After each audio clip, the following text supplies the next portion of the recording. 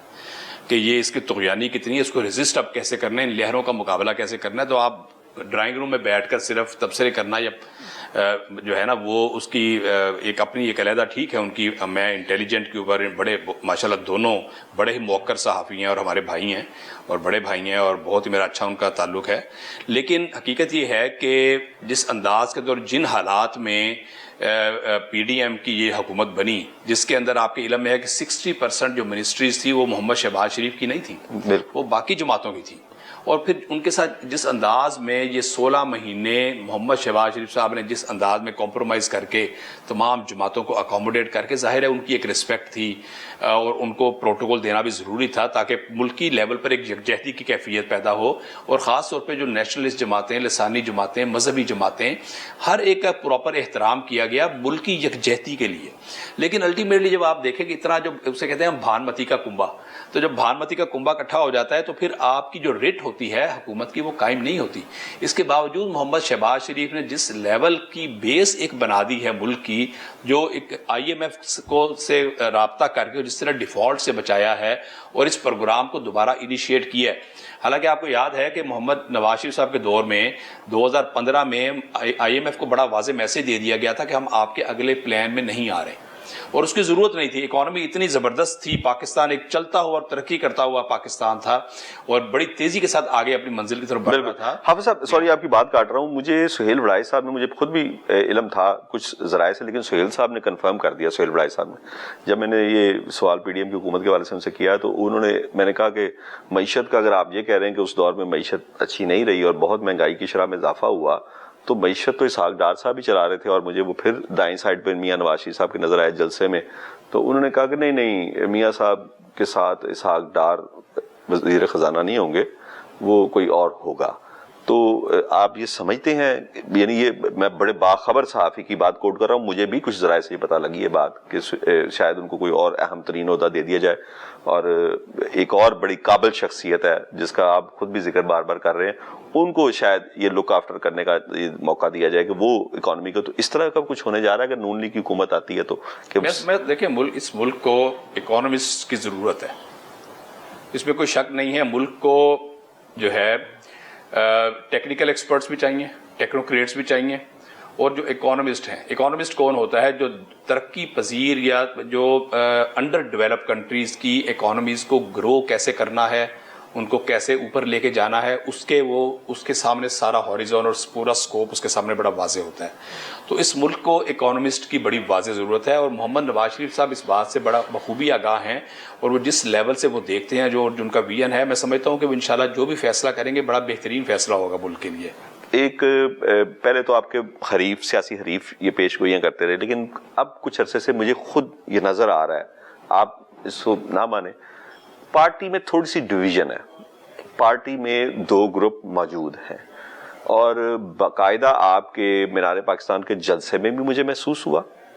کہ ایک گروپ جو ہے وہ مریم نواز صاحبہ، اور آپ میرے اشارہ سمجھ گئے ہیں، اور دوسرا گروپ جو ہے وہ شہباز شریف صاحب کو، نواز شریف صاحب کو دونوں گروپ اپنا قائد مانتے ہیں، لیکن ان کی ایفیلیشن اس طرح ہے، آپ نہیں سمجھتے؟ مجھے تو مینار پاکستان کا جلسہ کور کرتے ہوئے اندازہ ہوا کہ یہ تھوڑی سی سیپریشن ہے، اور مجھے ایک گروپ بڑا اس میں کام کرتا نظر آیا، دوسرے گروپ کی مجھے خاموشی نظر آئی۔ مجھے جلسہ کور کرتے ہوئے اندازہ ہوا، میں نے پہلے بھی جلسے کور کیے ہیں آپ کے، مجھے اندازہ ہے کہ دوسرا گروپ کس طرح پارٹیسپیٹ کرتا ہے۔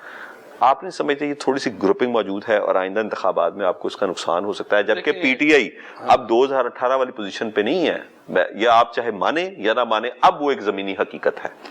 دیکھیں، بات یہ ہے کہ گروپنگ جو ہوتی ہے وہ اس سینس میں ہوتی ہے کہ آپ کی ایک نیچرل ایفیلیشن ہوتی ہے۔ جیسے میاں حمزہ شہباز شریف صاحب ہیں، انہوں نے 2 سال جیل بھی کاٹی ہے، اور ان کے ساتھ ایک ورکر کا ایک تعلق ہے۔ ابھی نہیں, انہوں نے شرف کے دور میں بھی جیل انہوں نے کاٹی, جیل کاٹی, اور 2 سال کی یہ بڑی بدترین جیل ہے یہ, بلکہ میں جب کیمپ جیل میں تھا تو 2-3 دن کے لیے وہاں پر بھی وہ ان کو بھی پھر انہیں کوٹ لکھپت شفٹ کر دیا گیا, کوٹ لکھپت شفٹ کر دیا گیا تھا. تو اب ان کے ساتھ پھر ان کا ایک ورکر سے اور پورے پنجاب لیول کی لیڈرشپ سے بڑا کلوز رابطہ ہے, تو الٹیمیٹلی ان کے ساتھ لوگوں کی ایک ایفیلیشن ہے. محترمہ مریم نواز صاحب نے جو قربانی کی, جو صاحبہ نے جو قربانی کی مثالیں رقم کی ہیں, اور جس طرح انہوں نے اپنی بیمار ماں کو چھوڑ کے عین الیکشن سے پہلے جس طرح وہ پاکستان میں اپنے والد کے ساتھ تشریف لائیں, اور جس طرح انہوں نے یعنی اپنی جیل میں جانا گوارا کیا اور قبول کیا, اور اس کے بعد جیل میں ان کے ساتھ جو سلوک ہوا جس انداز کے اندر, اور پھر جو ہیوملیشن ہوئی اور جس طرح کیسز بنائے گئے, اور اتنی لمبی جیل بھی کاٹی, اور پھر اس کی والدہ جیل کے اندر فوت ہو گئیں, پھر اپنے والد کے سامنے وہ گرفتار ہوئیں. تو میں سمجھتا ہوں کہ یہ بھی ایک قربانیوں کی ایک پوری داستان ہے. تو ان کے ساتھ نیچرل ایفیلیشن کچھ لوگوں کی زیادہ ہے, تو یہ کچھ لوگوں کی میاں نواز شریف صاحب کے ساتھ زیادہ ایفیلیشن ہے, کچھ لوگوں کی میاں شہباز شریف کے ساتھ زیادہ ایفیلیشن ہے. تو بعض دفعہ وہ جو نیچرل ایک ایفیلیشن ہوتی ہے اس کا اتار چڑھاؤ وہ محسوس ہوتا ہے, جیسے گروپنگ ہے. گروپنگ اس سینس میں نہیں ہے کیونکہ میاں محمد نواز شریف کو سبھی لیڈر مانتے ہیں, اور آپ نے خود یہ کہا ہے کہ محمد نواز شریف صاحب ایک لیڈر ہیں. اس پہ اتفاق ہے. جو آپ یہ جلسے کی بات کر رہے ہیں, اس کے لیے پورے لاہور لیول کی بلکہ پنجاب لیول کی آرگنائزنگ کمیٹی بنی تھی, میں بھی اس کا حصہ تھا. لاہور لیول کی پھر آرگنائزنگ کمیٹی بنی, میں فائنانس کمیٹی کا ممبر تھا کہ جنہوں نے فائنانس وغیرہ سارا کلیکٹ کرنا تھا.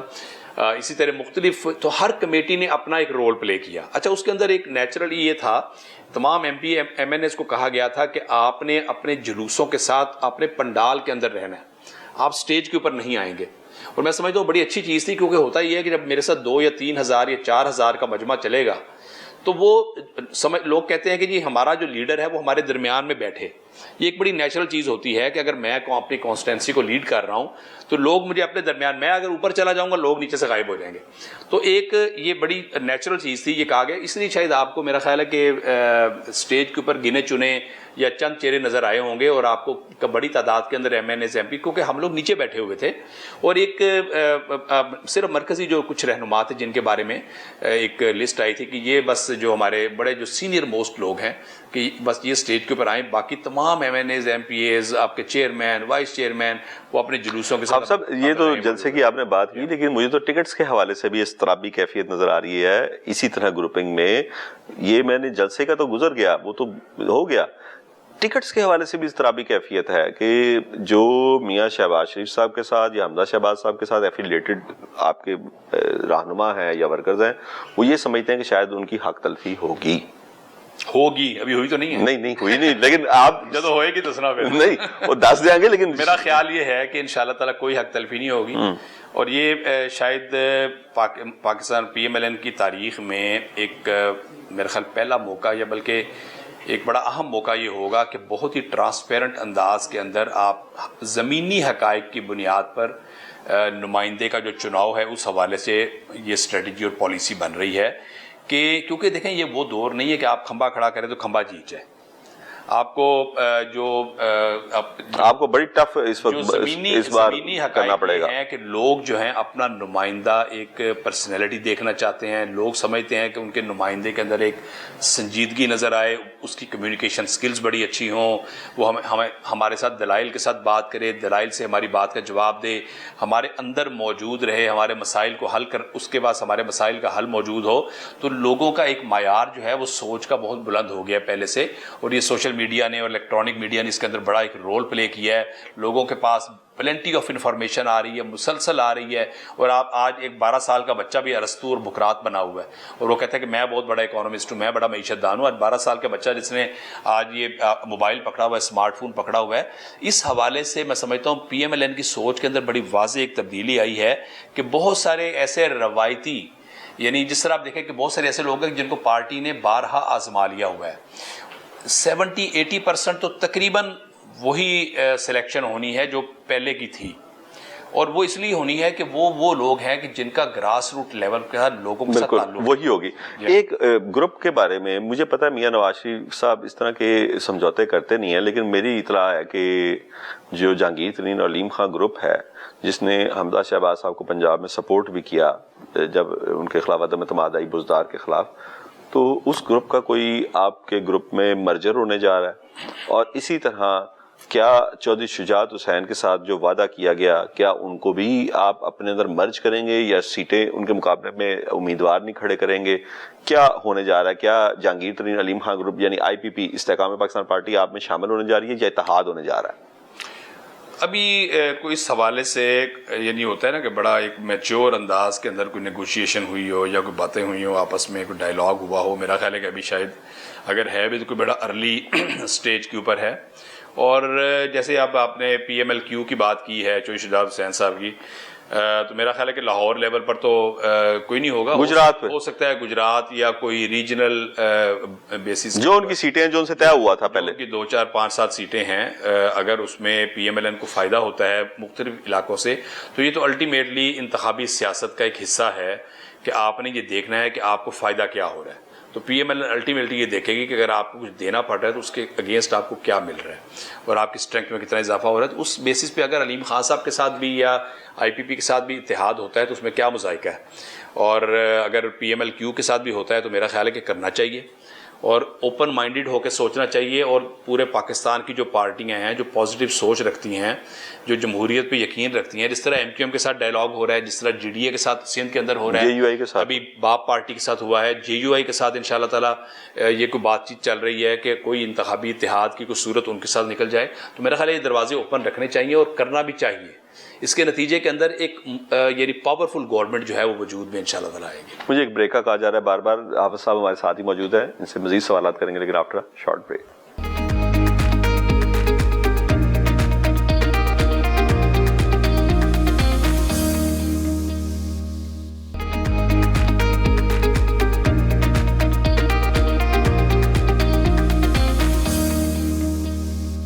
Welcome back. ناظرین میرے ساتھ موجود ہیں حافظ نعمان صاحب. حافظ صاحب،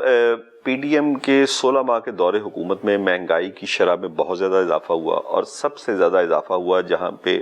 آپ خود بھی چیئرمین لیسکو کا عہدہ رکھتے ہیں کہ بجلی کے بلوں میں بہت زیادہ اضافہ ہوا، گیس کے بلوں میں بہت اضافہ ہوا، پیٹرولیم مصنوعات کی قیمتوں میں بہت زیادہ اضافہ ہوا. اور اس حوالے سے عوام میں شدید اس میں رنج و غم بھی پایا جاتا ہے. اگریسو ہیں بڑے وہ، کیونکہ لوگ بہت زیادہ مشکل سے گزر بسر کر رہے ہیں. ہمارا تو پبلک سے رابطہ ہوتا ہے، آپ کا بھی اپنے حلقے میں ہوتا ہوگا اور آپ یہ سمجھتے ہیں جو میں بات کر رہا ہوں یہ وہاں پہ موجود ہے. آپ سمجھتے ہیں کہ اتنے مشکل حالات میں جب مہنگائی اس حد تک پہنچ گئی، شرح سود اس حد تک پہنچ گئی، پیٹرولیم مصنوعات، بجلی کی قیمتیں، گیس کی قیمتیں، لوگ یعنی کہ آپ کے ساتھ کھڑے ہوں گے؟ دیکھیں، لوگوں کو پہلی بات ہے کہ سچ بتانے کی ضرورت ہے.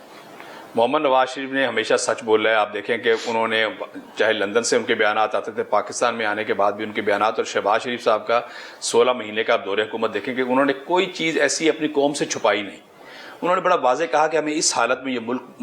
اس حالت میں ملا ہے کہ ملک ہمارے ہاتھ سے نکل چکا ہے، اس کی اکانومی اب ہمارے کنٹرول میں نہیں ہے، اب یہ کسی اور کے کنٹرول میں ہے، اور ہم کچھ اور اداروں کے اب اس وقت مرہون منت ہیں. پاور کی ابھی آپ نے پاور سیکٹر کی بات کی. پاور سیکٹر آپ کو ڈائریکٹلی لنک ہے آپ کی انرجی آپ کی فیول کاسٹ کے ساتھ. تو جب آپ فیول جو ہے وہ آپ 99.9% جب آپ امپورٹ کر رہے ہیں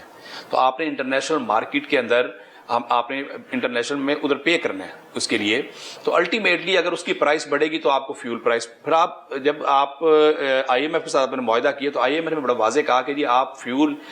پاور کے اندر اور مختلف اور سیکٹرز بھی تھے کہ جس میں آپ سبسڈی نہ دیں. دوسری ایک تو سبسڈی نہ دیں، دوسرا اس کے اوپر لیوی لگائیں جو لیوی ٹیکس ہے، اور جو فردر ایڈیشنل جو ٹیکسز ہیں. یہ ایک آئی ایم ایف کی ایسی ایک ریکوائرمنٹ ہے کہ جو کہ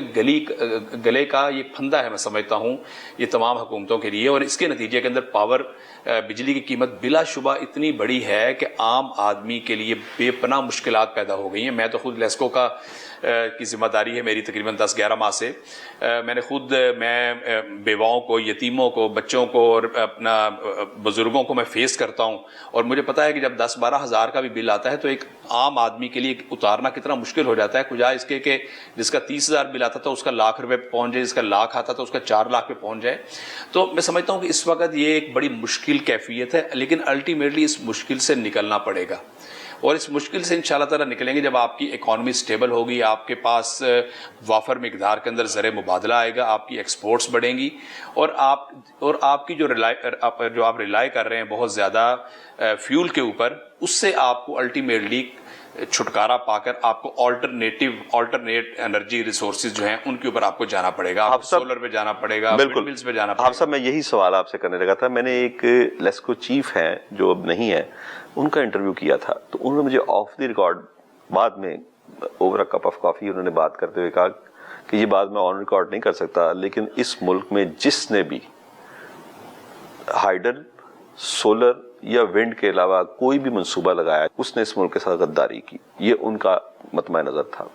جب میاں شہباز شریف وزیر اعظم بنے اس وقت بھی میری اطلاع کے مطابق ایک میٹنگ میں ان کو یہ مشورہ دیا گیا تھا, جب یہ ان کے سامنے رکھا گیا یہ آپ کے انرجی ڈپارٹمنٹ کے جی IMF کی طرف سے تو یہ شرائط آ گئی ہیں تو ہم اس سے کیسے, تو اس وقت بھی ان کو بتایا گیا تھا جس کا ایک ہی حل ہے کہ ہم سولر کی طرف جائیں, جیسے انڈیا, چائنا اور دیگر ملک جا رہے ہیں, اور ہمارے پاس ایسی کیپیسٹی بہت زیادہ ہے. لیکن ہم نے دیکھا ان 16 ماہ میں کوئی ایسا قدم نہیں اٹھایا گیا کہ ہم سولر کی طرف جاتے اور لوگوں کو کوئی راستہ دیتے, کوئی ایسا پلان بناتے کہ لوگ سولر پہ شفٹ ہوتے. ہمارا جو ہم فردنس آئل پہ ڈیپینڈنٹ ہے, جو ہم باہر سے پورا کا پورا امپورٹ کر رہے ہیں, وہ بھی اس پہ بھی کمی آتی اور لوگوں کے بل بھی اترنا نہ پڑتے.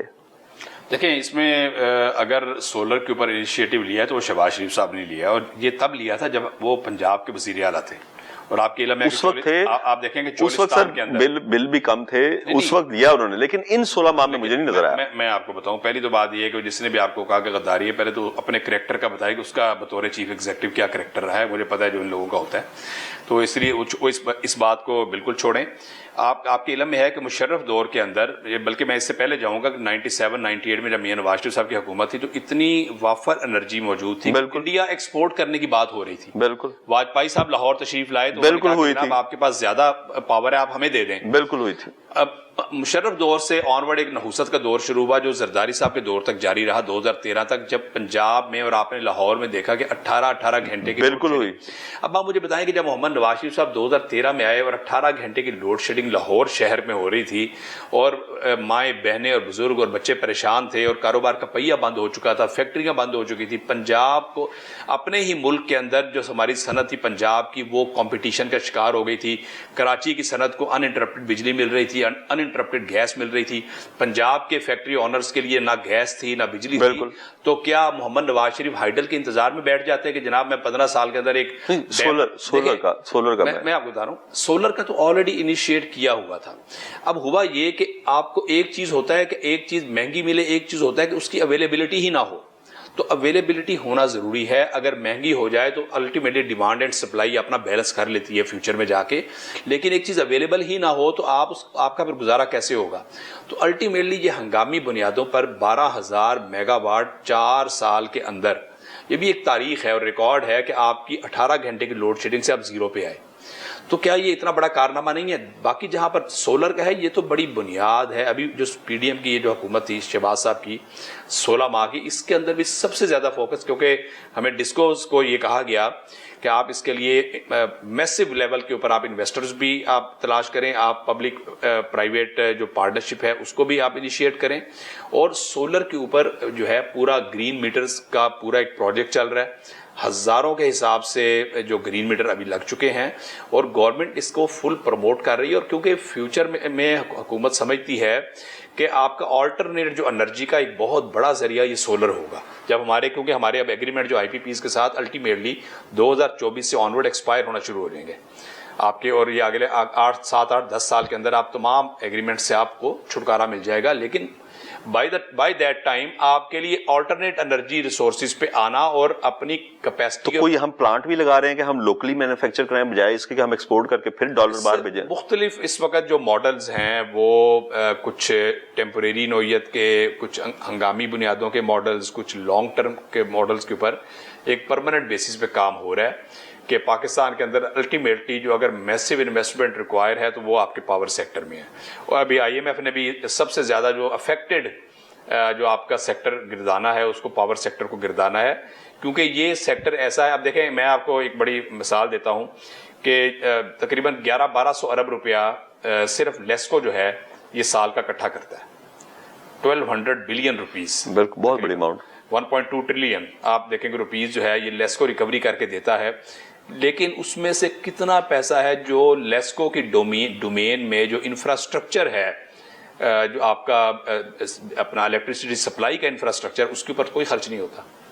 آپ کی ایک درخت کی شاخ گرے تو آپ کا پورا سسٹم کولیپس ہو جاتا ہے، آپ کا سارا اوور ہیڈ سسٹم. جبکہ باہر دنیا میں اب یہ زیر زمین جا رہا ہے سارا. ایون لاہور کے اندر جو اسکیم نہیں بن رہی ہے زیر زمین اور انڈر گراؤنڈ الیکٹریفیکیشن ہے، آپ کے پاس اتنے پیسے نہیں ہے کہ آپ انڈر گراؤنڈ کر سکیں. اب سب چائنا سے کوئی ایسی بھی ڈیل ہو رہی ہے کہ وہ ہمیں کوئی ایسی ٹیکنالوجی منتقل کریں کہ سولر پلیٹس یہاں پہ مینوفیکچر ہو؟ یہ بالکل اس کے اوپر کام ہو رہا ہے اور ریسرچ بھی ہو رہی ہے، اور میرا خیال ہے کہ مختلف پارٹیز اس کے اوپر فیزیبلٹیز وغیرہ بن رہی ہیں، اور ان قریب ہوپ فلی آپ دیکھیں گے آئندہ آنے والے 1-2 سالوں کے اندر پاکستان کے اندر ہی پلانٹ لگیں گے. جتنی اس کی کھپت ہے اس وقت، جتنی ڈیمانڈ ہے اس وقت جو گرین میٹر کی، وہ ہم دیکھ رہے ہیں کہ ہزاروں کے حساب سے میٹر جو ہے وہ جاری ہو رہا ہے. لیکن اس میں آپ کے ریڈ ٹیپزم کا شکار ہے، آپ کا اس میں کچھ ریٹس کا بھی فرق پڑا ہے. لوگ شکایت کرتے نظر آ رہے ہیں کہ جو سولر پہ جنہوں نے اتنے مہنگے سولر پلیٹس لگوا لی ہیں، کچھ لیسکو میں ان کے ریٹس کا بھی فرق آ گیا، ان کو تنگ بھی کیا جا رہا ہے. کوئی ریٹس بھی اس کے تنگ نہیں کیا جا رہا، نہ کوئی ریٹس کا. وہ لوگ اصل میں لوگ سمجھتے ہیں کہ ہمیں جو پرائس ملنی چاہیے اتنی نہیں مل رہی، وہ یہ شکایت کر رہے ہیں. اس میں نہیں، لیکن میں آپ کو بتاؤں اس وقت بھی at this point of time,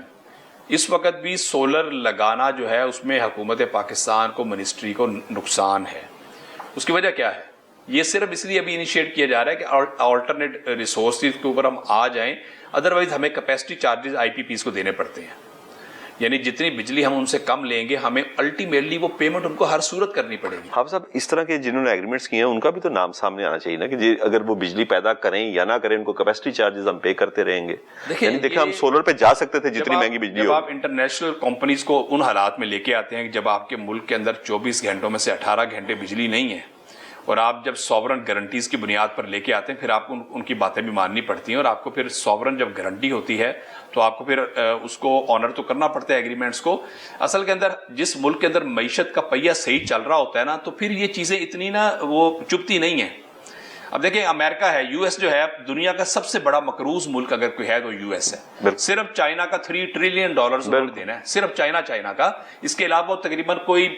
$2000 trillion کے تو صرف اپنے لوکل جو کاروباری لوگ ہیں ان کے مقروض ہیں. لیکن کیا ان کا پہیہ صحیح نہیں چل رہا؟ پوری دنیا لونز کی بنیاد پہ چلتی ہے. آپ کے کاروباری ادارے 70-30 کی ریشو سے لون لیتے ہیں، یعنی 70% بینک کا ہوتا ہے، 30% اپنا ہوتا ہے، اور اپنی ایکسپرٹیز ہوتی ہے جس کی بنیاد پر اتنی بڑی امپائر، اتنی بڑی اسٹیٹ قائم کرتے ہیں. لیکن ہوتا کیا ہے؟ اتنے ایفیشینٹ ادارے ہوتے ہیں کہ جس میں بینک کو بھی پیمنٹ جاری ہوتی ہے، جس میں مارک بھی پے ہو رہا ہوتا ہے، جس کے اندر خاندانوں کے خاندان بھی پل رہے ہوتے ہیں. اسی طرح ملکوں کا حال ہے. اگر آپ کی اکانومی جو محمد نواز شریف کے دور میں 2017 میں جس طرح پاکستان چل رہا تھا، اگر اس انداز میں چلتا رہتا اور ایک ملک ترقی کر رہا تھا، اپنا اربوں ڈالر ملک کے اندر آ رہا تھا، تو پھر یہ جو کیپیسٹی چارجز یا یہ پیمنٹ کرنا یہ پینٹ ہو جانا تھا. لیکن آج جب ہماری انرجی بالکل ہماری اکانومی سکڑ گئی ہے اور ہمارا بالکل کرنچ آ گیا، اتنا بڑا کرنچ ہے کہ ہمیں اب معمولی سی کاسٹ بھی حقیقتاً چبھتی ہے اور چبھنی چاہیے ہمیں. بہت بہت شکریہ حافظ نعمان صاحب، آپ کے قیمتی وقت کا. سوالات تو اور بھی تھے لیکن مجھے بار بار اشارہ کیا جا رہا ہے کہ وقت ختم ہو چکا ہے. ناظرین، یہ تھے حافظ نعمان صاحب، اور ہماری کوشش یہ تھی کہ ہم ان سے بات چیت کر کے آئندہ انتخابات کے حوالے سے ایک تو جو شکوک و شبہات پائے جا رہے ہیں وہ ان سے پوچھیں، کیونکہ ان کی پارٹی ایک بہت بڑی سٹیک ہولڈر ہے اگلے سسٹم کی، اور دوسرا ہم جان سکیں کہ جس پارٹی کے بارے میں اس وقت سیاسی پنڈت یہ رائے جس کا اظہار کر رہے ہیں کہ یہ اقتدار میں آ رہی ہے، وہ پارٹی آئندہ کیا پالیسیاں رکھتی ہے. اور خصوصاً یہ بجلی کے حوالے سے، چونکہ یہ خود چیئرمین بھی ہیں لیسکو کے، کہ بجلی کے حوالے سے یہ جو خوشربا بلز ہیں اور یہ جو پیٹرول کی قیمت ہے، اس کے حوالے سے بھی عوام کو آئندہ کوئی ریلیف ملے گا یا نہیں ملے گا. ان تمام سوالات کا جواب انہوں نے بڑا بہتر انداز میں دیا. اب میری دعا ہے کہ جو جواب انہوں نے دیا ہے وہ آئندہ اس پہ امپلیمنٹ بھی ان کے دورے حکومت میں ہو جائے. اپنے ہوسٹ یاس شجاع کو اگلے پروگرام تک اجازت دیجیے. اللہ حافظ.